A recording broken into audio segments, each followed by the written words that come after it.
જય ગૌ માતા, વંદે ગૌ માતરમ।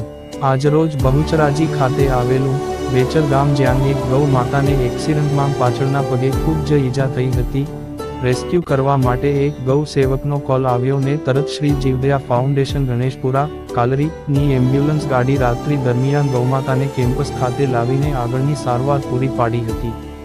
જય ગૌ માતા, વંદે ગૌ માતરમ।